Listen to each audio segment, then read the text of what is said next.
Welcome to fair media.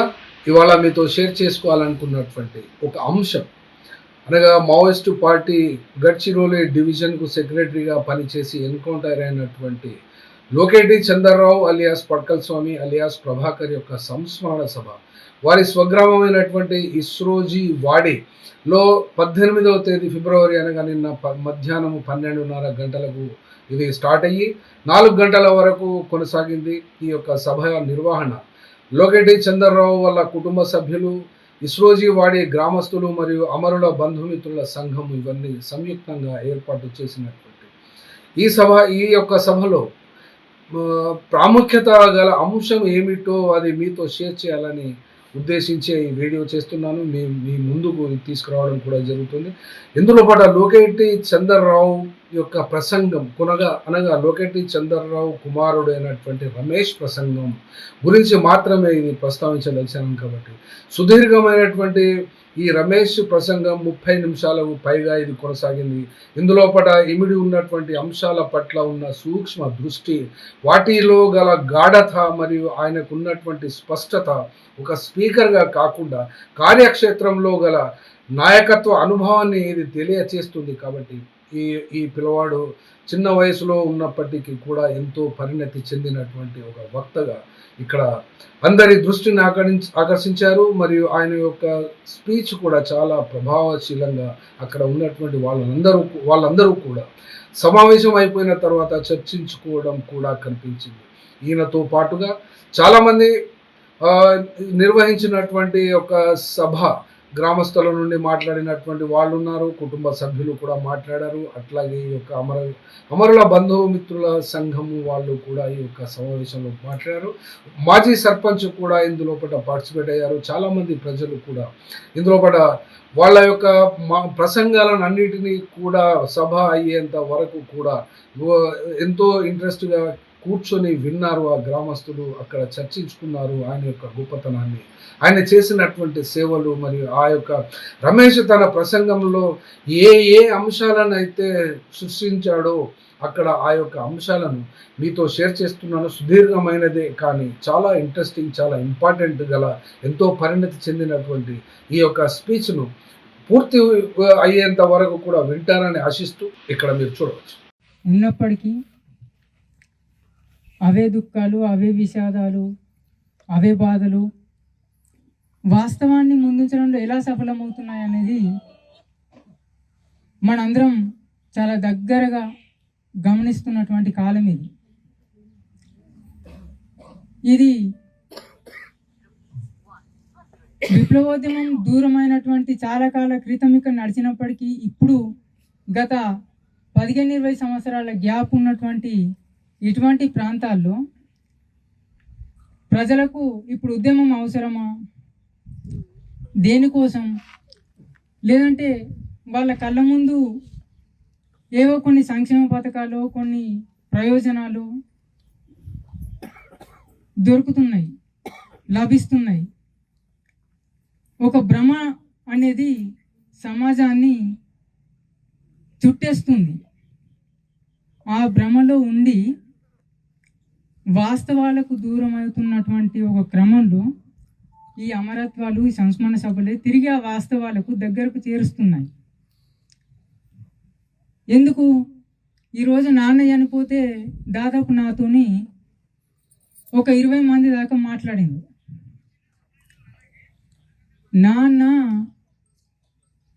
పేరు నిలబెట్టుకున్నాడు, తన పేరు నిలబెట్టుకున్నాడు అనేది చాలామంది అంటున్నారు. ఈ ఊర్లోనే ఒక 20 మంది దాకా నాతో అన్నారు, తను గొప్ప పేరు సంపాదించుకున్నాడు అని వాళ్ళు మాట్లాడి చిన్న చిన్న మాటలనే, ఆ చిన్న మాటలనే వాళ్ళు రియాలిటీకి దగ్గర అవుతున్నారు, వాళ్ళ జీవితాలను పోల్చుకుంటున్నారు.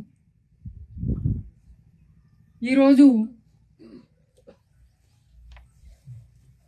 ఈ అమరత్వాలను మనం ఇంకా లోతుల్లోకి వెళ్ళి చూడాల్సిన చాలా అనువైన సందర్భం ఇది.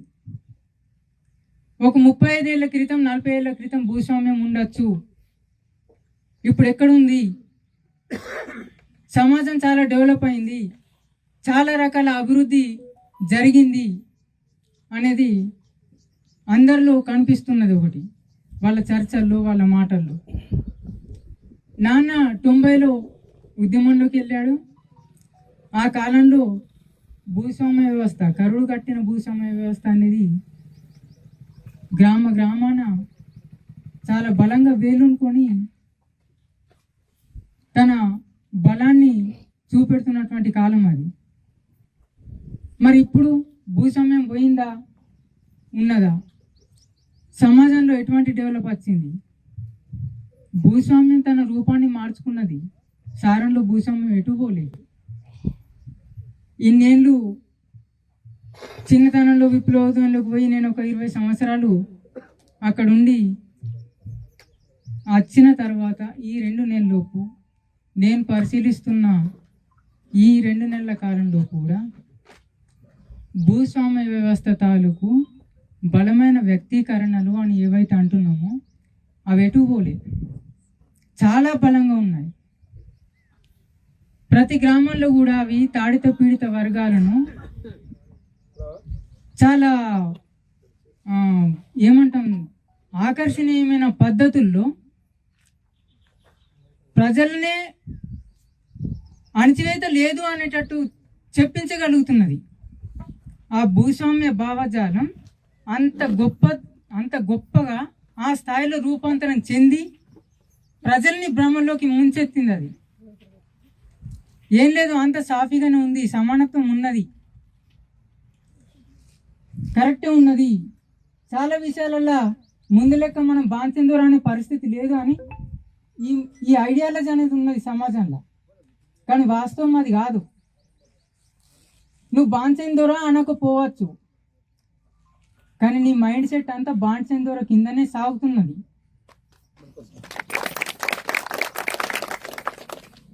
కానీ దాన్ని గుర్తించడానికి కొంతకాలం పట్టచ్చు. కాబట్టి ఒక 30-40 సంవత్సరాల క్రితం విప్లవోద్యమం అనేది ఈ తాడిత పీడిత బడుగు బలైన వర్గాలకు ఎంత అవసరమో 100కి 100 పాళ్ళు ఈ కాలంలో దానికన్నా 1000 పాళ్ళు 1000 రేట్లు ఆ ఉద్యమాలు అవసరం. ఈ సమాజాన్ని మనం ఒక నూతన చైతన్య స్థాయికి ఎదిగించాల్సిన అవసరం ముందుకొచ్చింది. దాన్ని ఫస్ట్ యువత గమనించాలి. మన దగ్గర ఒక 1000 రూపాయలు ఉంటేనో, మన దగ్గర ఒక డూప్లెక్స్ బిల్డింగ్ ఉంటేనో, మన దగ్గర ఉన్న సిటీలో బైపాస్, ఫ్లైఓవరు, లేదంటే ఏదో కన్స్ట్రక్షను, ఓ సిటీ పెద్దగా కనబడుతుందని అంటే అది డెవలప్ అని మనం అనుకుంటున్నాం. కానీ ఒక అడుగు తీసి అడిగేస్తే అసలు నీ డబ్బు లేని ప్రపంచాన్ని మనం ఊహించడం అసాధ్యం. కానీ ఆ ప్రపంచాన్ని నేడు మీ ముందున్న ఈ అమరులు తమ తనివి తీరా అనుభవించిండ్రు. డబ్బు లేని ప్రపంచంలో జీవించిండ్రు. డబ్బుతో సంబంధం లేని మానవత్వ సమాజాల మధ్య, మానవత్వ విలువల మధ్య వాళ్ళ జీవితాన్ని గడిపిండ్రు. కాబట్టే నాన్న కొందరు ఇంకొకటి ఈ సందర్భంగా నాన్నది ఏమంటుండ్రు అంటే, గీ వయసు వచ్చింది, ఇక ఇప్పుడేం పోతా, ఈయన చస్తే అయిపోతుంది అని చెప్పేసి కావచ్చు, రాలేడు ఆగిపోయింది కావచ్చు అని అనుకుంటున్నారు. కానీ అది కాదు.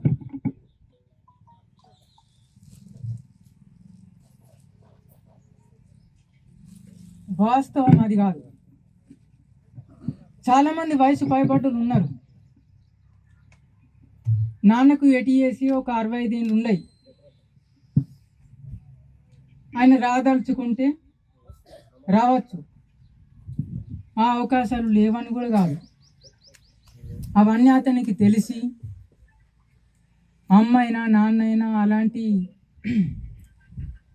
చాలామంది అమరవీరులు అందరూ కూడా వాళ్ళ వయసులు మీద పడ్డా, ఎన్ని కష్ట నష్టాలున్నా వాటన్నిటికీ ఓర్చుకొని చివరిదాకా నిలబడ్డారు అని అంటే వాళ్ళు వెనుక పనిచేసిన ఒకే బలమైన కారణం వాళ్ళ జీవితాచరణ, విప్లవోద్యమ ఆచరణ. విప్లవంలో నెగిటివ్స్ ఉన్నాయా అంటలే నేను, విప్లవోద్యమంలో నెగిటివ్స్ ఉంటాయి. విప్లవోద్యమంలో చాలా కష్ట నష్టాలు ఉంటాయి, తప్పులొప్పులు ఉంటాయి. కానీ అన్నిటినీ స్వీకరిస్తూ ఒక హుందాతనంతో, ఒక బాధ్యతగా సమాజాన్ని ముందుకు తీసుకెళ్లాల్సిన బాధ్యతను తన భుజాల మీద మోస్తూ అన్నింటికీ తానై బాధ్యత పడుతూ,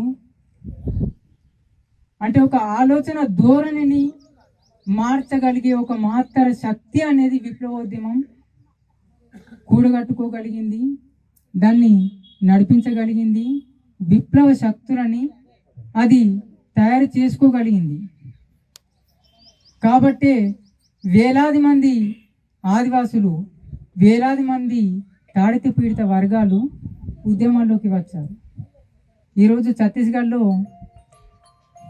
విప్లవోద్యమం బలహీనపడింది, ఇదంతా వీళ్ళ తప్పుల వల్లే అని అంటున్నారు. తప్పులు ఉన్నాయి, విప్లవోద్యమంలో చాలా తప్పులు ఉండొచ్చు, కానీ అది కారణం కాదు. ఈరోజు ఇక్కడ జరుగుతున్నటువంటి యుద్ధము, ఈ నష్టాలు, ఈ దాడులు, ఈ అమరత్వాలు, వీటికి కారణం మనము వీళ్ళ పిచ్చితనం కాకపోతే ఏంటిది? అందరు వస్తున్నాగా రావచ్చు కదా అని అంటున్నారు. అది వాళ్ళ పిచ్చితనము, వీళ్ళ పిచ్చితనము కాదు.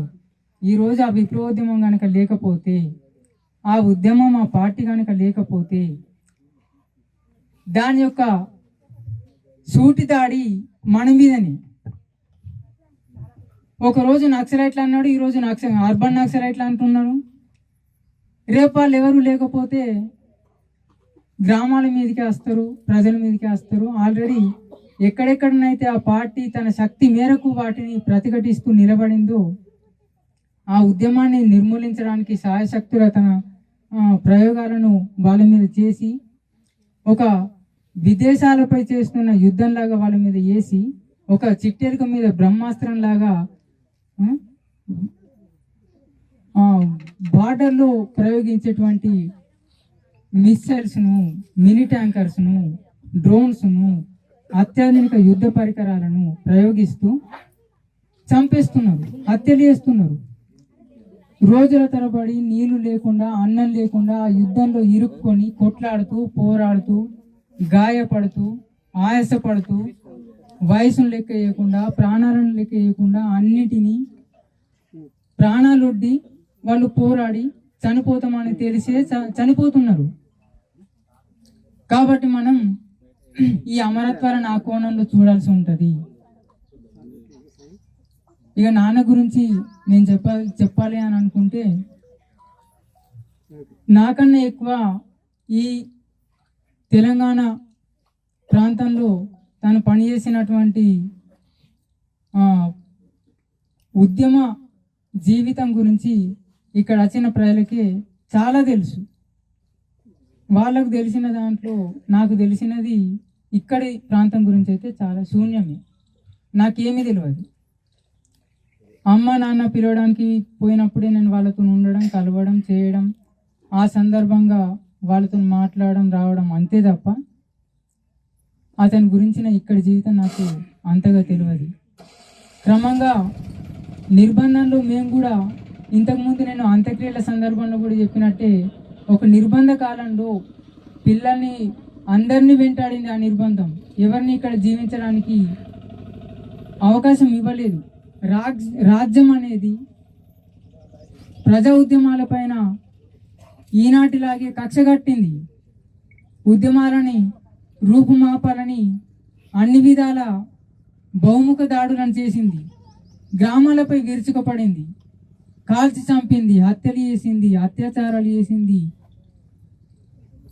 ఆ నిర్బంధంలో భాగంగానే ఇక్కడ ఇజ్రోజీవాడి నుంచి అక్కడ రాసినటువంటి 8 మంది అమరులు తమ రక్తం చిందించారు.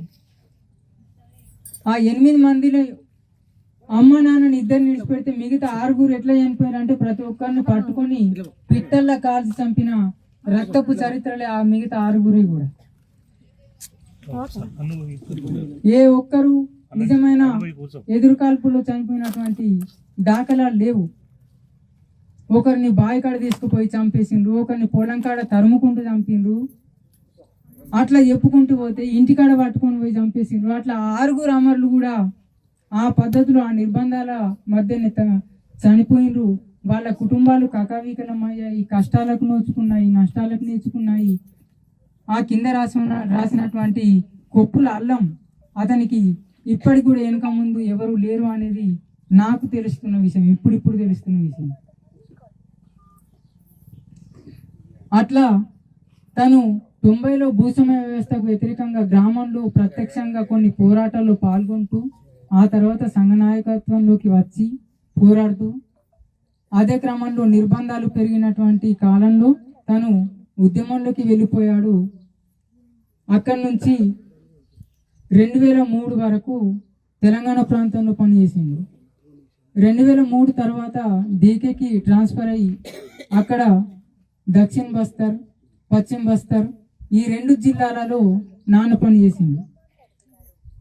ఇక్కడ ఉన్నప్పుడు జిల్లా కమిటీ సభ్యునిగా, అటు వెళ్ళిన తర్వాత కూడా జిల్లా కమిటీ సభ్యునిగా, జిల్లా కమిటీ సెక్రటరీగా తను పనిచేస్తూ 2006 డిసెంబర్లో డీకే హెచ్ఆర్సీ కాన్ఫరెన్స్లో స్టేట్ కమిటీ మెంబర్గా ఎన్నికైంది.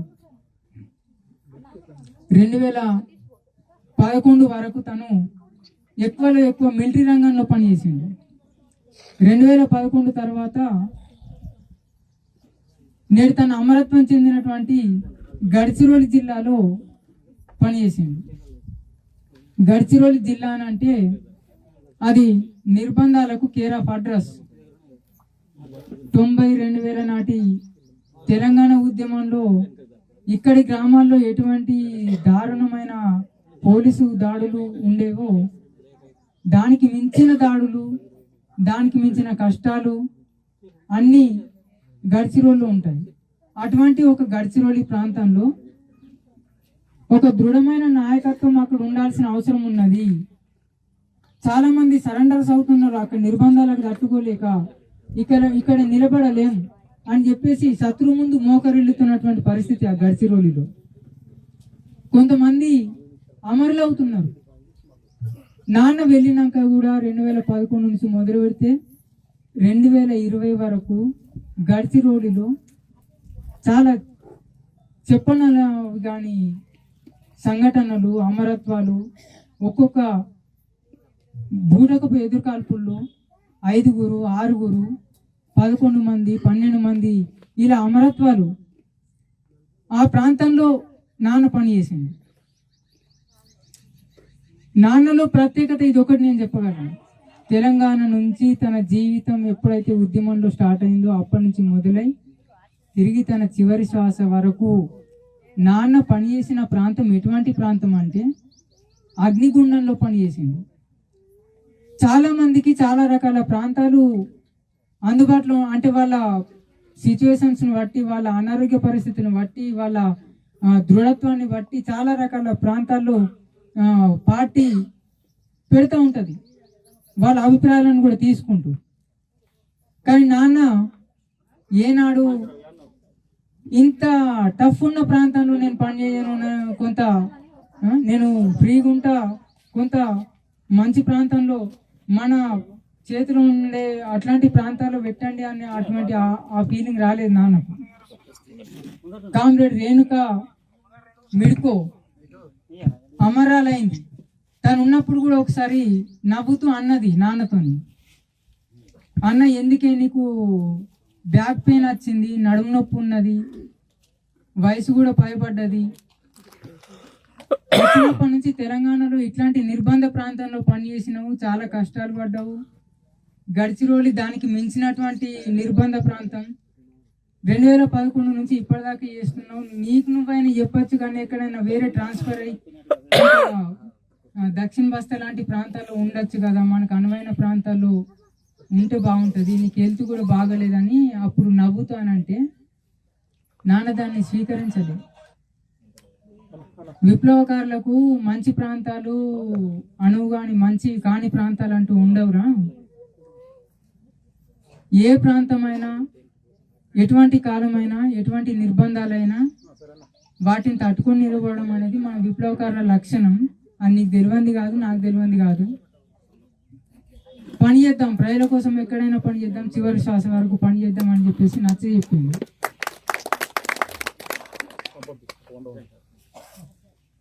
వాళ్ళిద్దరి మధ్య కూడా అట్లాంటి చర్చలు చాలా జరిగాయి. వాళ్ళిద్దరి మధ్య ఒక అన్న చెల్లెల అనుబంధం. అలాంటి అమరులు చాలా మంది ఉన్నారు. ఎంతో మంది అమరులు నాన్న ఎవరెవరితో మాట్లాడినో వాళ్ళు చాలా మంది అమరులు అవుతా ఉంటే నాన్న కన్నీరు పెట్టిండు. సాధారణ ప్రజల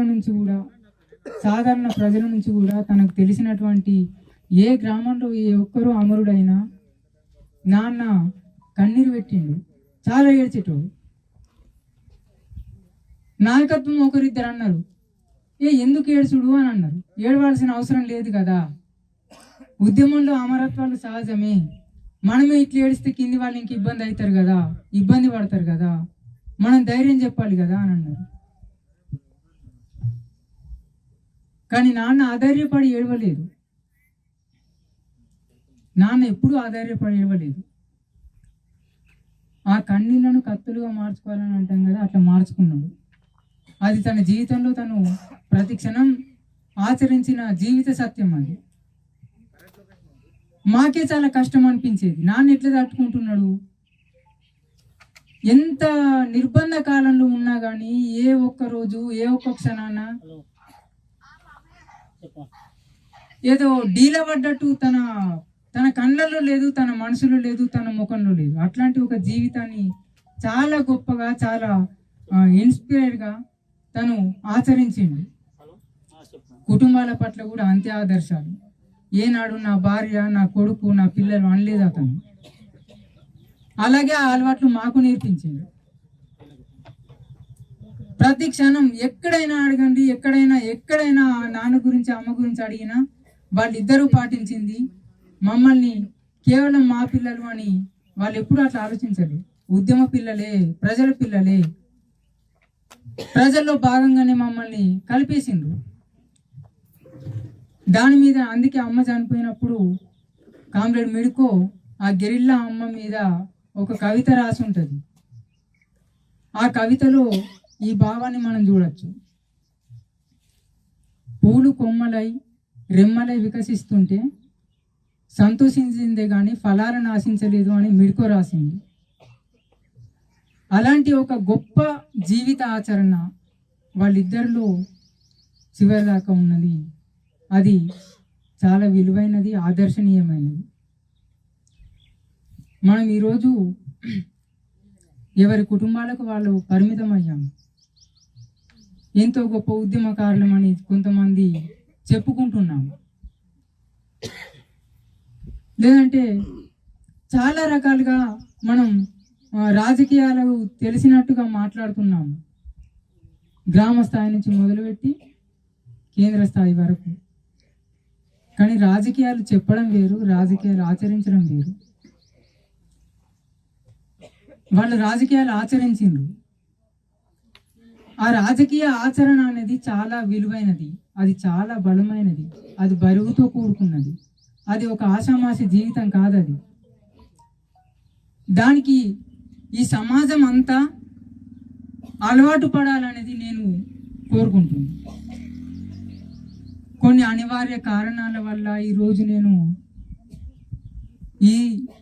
మీ ముందు ఇలా నిలబడాల్సిన స్థితికి చేరుకున్నా.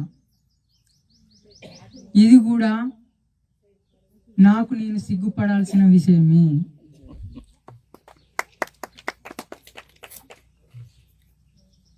సిగ్గుపడాల్సిన విషయమే. కనీసంగానైనా సమాజంలో ఉన్నటువంటి శ్రేయోభిలాషులు, ప్రజాస్వామికవాదులు, ఉద్యమకారులు, రాజకీయవాదులు ప్రతి ఒక్కరు కూడా మనం ఈ సమాజానికి దగ్గర అవుదాం. ఈరోజు నేను నాన్న గురించి 1000 మాటలు చెప్పచ్చు, 3 గంటలు మాట్లాడచ్చు. దానివల్ల మనం వింటమేమో కానీ ప్రయోజనం లేదు. నాన్న గురించి ఎంత చెప్పినా కానీ సమాజంలో మనం జరుగుతున్న వాస్తవాలను నిజంగా చూడగలిగినప్పుడే దానికి సంబంధించిన వాస్తవాలను చూడగలుగుతాం, నాన్నను చూడగలుగుతాం. సమాజాన్ని నిజంగా చూడండి, ఏ మార్పులు వచ్చాయి. దళితులు ఉన్నారు, ముస్లిమ్స్ ఉన్నారు, ఆదివాసులు ఉన్నారు, హక్కులు అంటున్నాం, చట్టాలు అంటున్నాం, అభివృద్ధి అంటున్నాం. ఎంతవరకు నిజం? ఏ మార్పు జరిగింది? ఏ తాడిత పీడిత వర్గాలకు న్యాయం దక్కింది? ఏ రూపంలో దక్కింది? వ్యవస్థ ఎట్లా మారింది? మనకు ఈరోజు ఈ జీవితం చాలా, లేదంటే ఇక్కడికే మనం కూర్చుంటే సరిపోతుందా, వింటే సరిపోతుందా అంటే అది ఏమాత్రం చాలది. ఒకవైపు సమాజం అంతా ఒక ముప్పేట దాడికి గురైంది, ఫాసిస్టీకరణకు గురైంది. కేంద్రంలో బీజేపీ ఒక 100 ఏళ్ల చారిత్రక క్రమంలో ఈరోజు సత్తాని అధికారాన్ని హస్తగతం చేసుకొని సమాజంపై తన దాడిని ఎక్కుపెట్టింది. అన్ని వర్గాలపై ఆ దాడిని ఎక్కుపెట్టింది. ఆ దాడి చాలా భయంకరమైనది, పరమ క్రూరమైన దాడి. అది మన జీవితాన్ని నాశనం చేసే దాడి, మన సంస్కృతిని నాశనం చేసే దాడి, ప్రజాస్వామిక విలువలను సర్వనాశనం చేస్తున్నటువంటి దాడి అది. మొన్న నేను మా నాన్న శవాన్ని తీసుకెళ్ళడానికి పోయినప్పుడు గడ్చిరోలి పోలీస్ అధికారులు నన్ను ఏమని అడిగారంటే,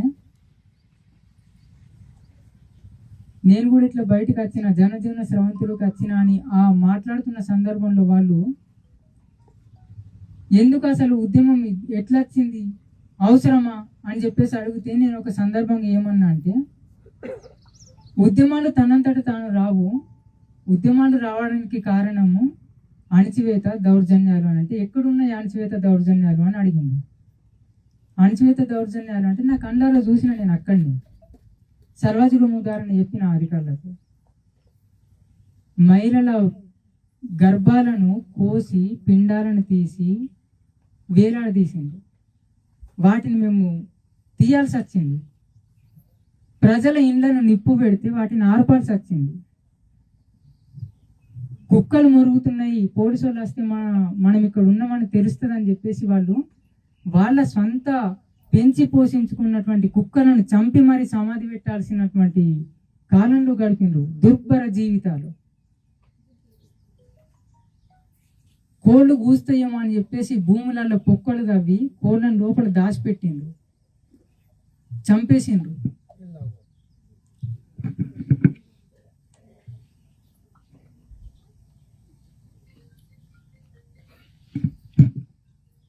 కాబట్టి ఇట్లాంటి ఒక దౌర్జన్యపూరితమైనటువంటి, రాజ్య ప్రాయోజితమైనటువంటి, ఆక్రమణ పూరితమైనటువంటి ఒక అణచివేత నుంచి ఉద్యమాలు రాకదప్పవు అని చెప్పిన నేను. చాలా మంది ప్రజలకు తెలియదు. ఇక్కడ మనం చూస్తున్నది వేరు, సత్యం వేరు. రూపం మాత్రమే చూస్తున్నాం. మనం సారంలోకి వెళ్ళాలి, అంతఃసారంలోకి వెళ్ళాలి, అన్నిటినీ గమనించాలి. ఏదో అన్నదమ్ముల మధ్య మనం భూముల కోసం కొట్లాటలు, గొడవలు, మన సంపదల కోసం మనం వెతుకులాట, మన పక్కోడు చచ్చిండా బతికిండా, వాడు అడక తింటున్నాడా, మనకి ఏమీ అవసరం లేదు. చాలా ఘోరమైనటువంటి, దిగజారిపోయినటువంటి జీవితాలు గడుపుతున్నాం. ఎంత బాధ అనిపిస్తుందని అంటే, ప్రజల జీవితాలను చూస్తే ఇక్కడ పెట్టరేగిపోయినటువంటి ఒక కుల భావాలను చూస్తూ ఉంటే చాలా బాధ ఉన్నది, చాలా దారుణమైన బాధ. అది దానికి ఏమనో నాకు ఆ మాట కూడా గుర్తొస్తుంది. అంత దారుణమైనటువంటి సమాజంలో అబ్బాయి ఈడికొచ్చి పడ్డానా అన్నట్టు ఆ ఫీలింగ్ నాకు ఇప్పటికీ ఉన్నది. కాబట్టి ఈ సంస్మరణ సభ సాక్షిగా నేను ఎవరిని రెచ్చగొట్టడానికి మాట్లాడతలేదు. ఉన్న వాస్తవికత నా కండ ముందు నేను గమనిస్తున్నటువంటి ఒక సమాజాన్ని మాత్రమే నేను మాట్లాడుతున్నాను. సమాజంతో సంభాషించదలుచుకున్నాం. మనము ఎడ్డోళ్ళలాగా బతకడం మంచిది కాదు. గుడ్డోళ్ళలాగా బతకడం మంచిది కాదు. మనం ఒక మనిషిగా జీవిస్తున్నామంటే భయం ఎందుకు? దేనికోసం భయపడుతున్నాం అసలు? చావుక? ఎవరు బతుకుతారు? ప్రతి జీవి చనిపోతుంది. చనిపోవడం ఓ లెక్క కాదు, ఎట్లా చనిపోయినాం అనేది లెక్క. ప్రతిఘటన లేని జీవితం దేనికోసం? ప్రపంచంలో పుట్టిన ప్రతి ప్రాణి కొట్లాడుతూనే జీవిస్తుంది. ప్రతి ప్రాణి కూడా దాని కొట్లాడుతూనే, ప్రతిఘటిస్తూనే, పోరాడుతూనే ఎదుగుతుంది, అభివృద్ధిని సాధిస్తుంది.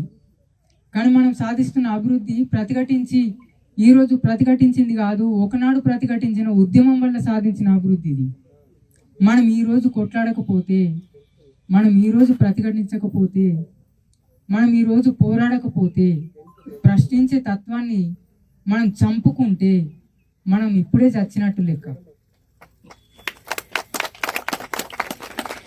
కాబట్టి ప్రశ్నించాలి. ప్రశ్నించడం వల్లనే భావాలు పరిమళిస్తాయి. ప్రశ్నించే తత్వం వల్లనే పురోగతి అనేది సాధ్యమవుతుంది. కాబట్టి ప్రశ్నిద్దాం. ప్రశ్నడమే నేర్పిండి, ప్రశ్నించడం నేర్పిండి. ప్రశ్నించడం నేర్పిండి. మల్లోజుల వేణుగోపాల్ ఆసన్న లాంటి ఒక విద్రోహపూరిత చర్యకు పాల్పడినటువంటి ఒక ముఠాకు రాజకీయంగా, ఆలోచన రంగంలో నాన్న తీవ్రంగా వ్యతిరేకిస్తూ, ఆ రాజకీయ రంగంలో పోరాడుతూ, ప్రశ్నిస్తూ, ప్రతిఘటిస్తూ, ఆ యుద్ధ రంగంలో ప్రశ్నిస్తున్న నేల కొరిగిండు. అది చాలా గొప్పది. దాన్ని మనం వెలకట్టలేం, అది మాటలు చెప్పలేం. ఆషామాషీలు కాదు వాళ్ళు. చాలా చెప్పుకున్నారు, చాలా మేధావులమని చెప్పుకున్నారు ఒకనాడు. అలాంటి మేధావులు అని చెప్పబడిన వాళ్ళు విప్లవానికి ద్రోహం చేసి పక్కకు జరిగినప్పుడు, నమ్మక ద్రోహం చేసినప్పుడు, ఆ నమ్మక ద్రోహాన్ని ప్రతిఘటిస్తూ విప్లవమే పరిష్కారం అని నమ్మి, తను నమ్మిన విప్లవ సిద్ధాంతానికి కట్టుబడి, ఒక నిబద్ధతతో, నిత్య నిర్బంధంలో చివరిదాకా కొట్లాడింది. కొన్ని రోజుల ముందే నాన్న గురించి ఇన్ఫర్మేషన్ పోలీస్ డిపార్ట్మెంట్కు తెలిసింది అని నాకు కూడా అర్థమైంది. డిపార్ట్మెంట్ వాళ్ళు ప్రయత్నించిండ్రు, నాన్నను సరెండర్ చేపిద్దామని ప్రయత్నించిండ్రు.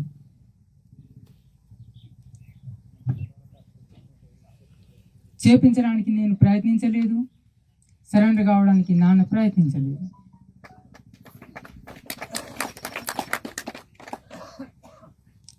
కాబట్టి నేను మాట్లాడే భావాలు సాధారణ ప్రజలకు అర్థం కాకపోవచ్చు.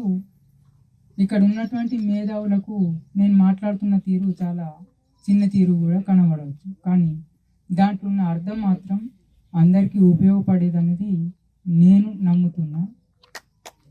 మీరు ఆ సత్యాన్ని అర్థం చేసుకోవాలని కోరుకుంటున్నా. కనీసంగా మీరు ప్రశ్నించండి. గ్రామంలో ప్రశ్నించండి. చాలా సమస్యలు మన ముందు కనబడుతున్నాయి. పేదలు ఉన్నారు, దళితులు ఉన్నారు, ఆదివాసులు ఉన్నారు. ఎందుకయ్యా ఇప్పటి వరకు మనకి ఎందుకు ఈ కుల భేదాలు?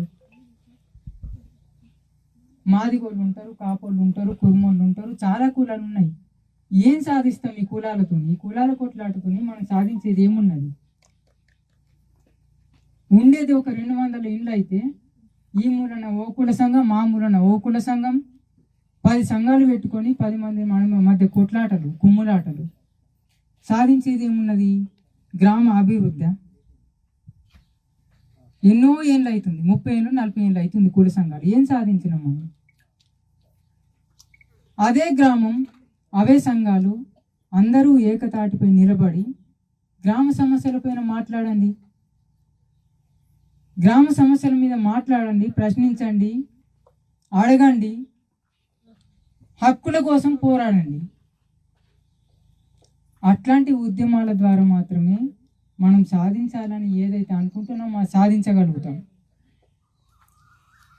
అదే మనం గ్రామాన డెవలప్ చేయాల్సినటువంటి ఒక మాత్ర కార్యక్రమం ప్రశ్నించడము. దాని ద్వారానే మనం ఈ అమరులకు నిజమైన నివాళి అర్పించగలుగుతాం అని నమ్ముతూ అమరులకు జోహార్లు తెలుపుతూ నా ఉపన్యాసం ముగిస్తున్నాను.